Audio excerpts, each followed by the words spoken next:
Um, with apologies to Paul Simon, and despite all of the information available to the mortal man, there are still millions of Americans who currently believe that they're gliding on the highway when in fact they're slip sliding away. Um, with President Biden's approval ratings, sorry, not approval ratings, sorry, but even his approval ratings are down a little bit. As President Biden prepares to travel to Europe, um, he did travel to Europe and he met with the Pope and our NATO allies last week. There remains a huge national security problem for him to grapple with, and one that hasn't been addressed in any meaningful fashion for many years. It is the root cause of our problems with China. It's why some people don't want to get vaccinated. It's why some people still gleefully not like Donald Trump. It explains why Congress can't get together in a bipartisan fashion to deal with infrastructure, healthcare, or any gun control. It's why we have problems understanding climate change. It explains voter suppression. It's why critical race theory has become controversial, and why elements of our population on the Democrat and Republican side are right at war with each other, and why some believe the Earth is flat and the Holocaust didn't occur. Um, it's why some of us believe we're still the number one nation in the world. Other than having the largest military, we clearly lag behind other major nations in many critical factors.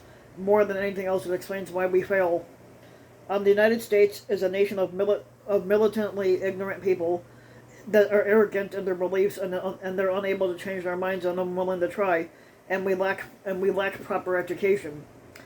The lack of education in this country is such a problem that National Security Advisor Jake Sullivan um, described it this week as a critical issue for national security. He considers it a national security problem.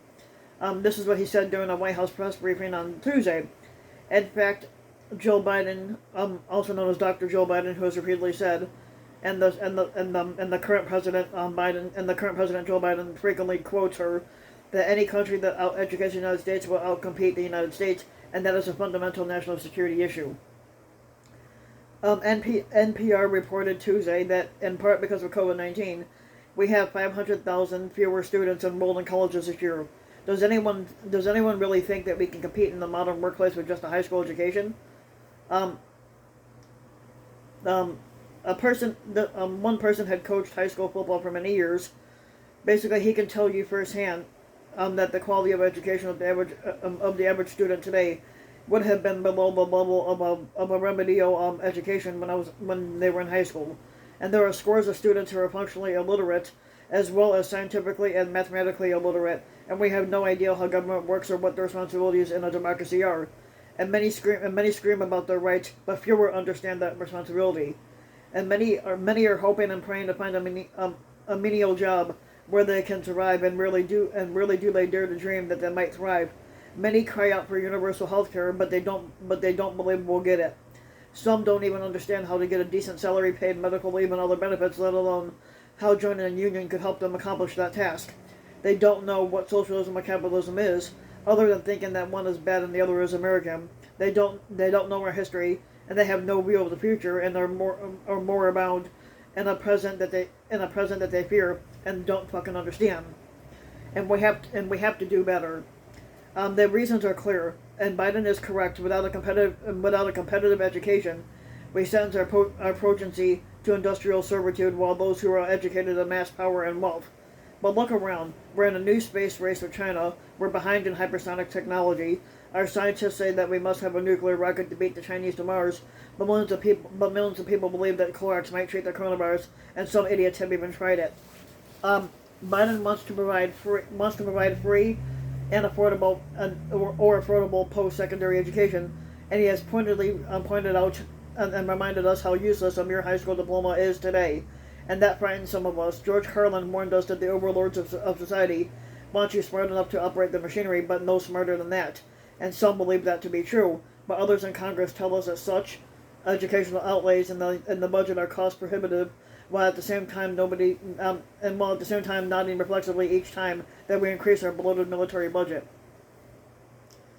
This is not a recent development. Our dedication to education has fallen steadily in the last 40 years, and like most of the rot that has occurred in this country, I place the blame at the feet of Ronald Reagan and the ultra-conservatives that he used to get elected and that he helped bring into the mainstream. If you don't want to accept that Reagan was a feckless fool who destroyed unions, education, the free press, and healthcare, and he took us down the road to ruin, then look at the stench that was stirred up by George W. Bush and his infamous "No Child Left Behind" education policy. That moronic mantra became "every child left behind," created an entire generation of Americans who were taught how to pass tests but never how to think critically.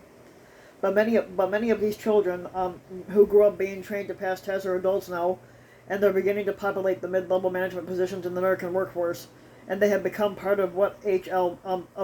Mencken described as a vast and militant ignorance a century ago, which reminds us that arrogant ignorance isn't a new phenomenon, but only that "No Child Left Behind" exacerbated that problem.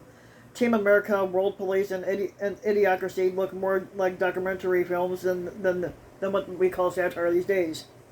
What's the most striking example of the lack of education? 2 words: Donald Trump. And people have one question that we'd like to have answered. Will someone please stop sending emails about Donald Trump and his children, relatives, underlings, and minions, and begging for money and guaranteeing private time with Trump? Basically, Don Jr. even sent an email telling how he was going to tell his daddy that if somebody didn't give him some amount of money now, that he basically said that basically he promised somebody a football if I contributed to Donald Trump's campaign, who isn't even officially running for office yet, but certainly has honed the art of conning people out of the hard-earned cash to a laser-like precision. I know dozens of other White House reporters who are apparently on Donald's email list, and none of them have signed up for his systemic harassment and panhandling. He's an internet stalker and homeless vagrant rolled into one. Apparently, the former squatter took the White House correspondent's email list with him when he fled D.C.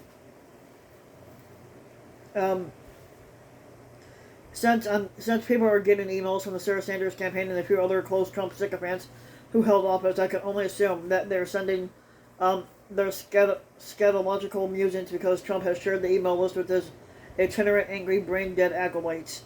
They all send what they call content designed to make the uneducated howl at the moon and scratch themselves like a junkyard dog with fleas, and these press releases from Trump's moronic disciples are met with yelps of pleasure from their fans. Poor grammar and spelling aside, these fecal releases usually make no sense and appear to be the mutterings of simpletons who have ingested tainted hallucinogens. Now, the idea that the most qualified candidate in the Republican Party for the highest office in the land could once again be a guy who was impeached twice and encouraged us to ingest Clorox and shine ultraviolet lights inside our bodies, that's something even an overabundance of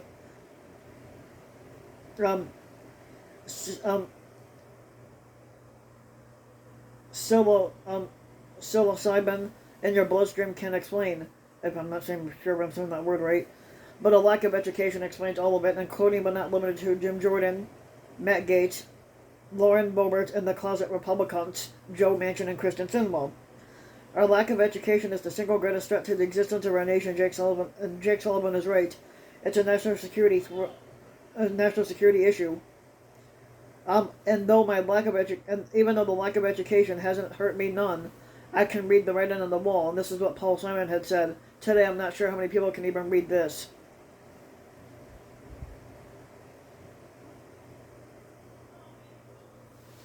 So if you like the video, give the video a like and subscribe to my channel, RBW King, and also hit the notification bell so that you'll be notified when a new video comes out, and thanks for listening.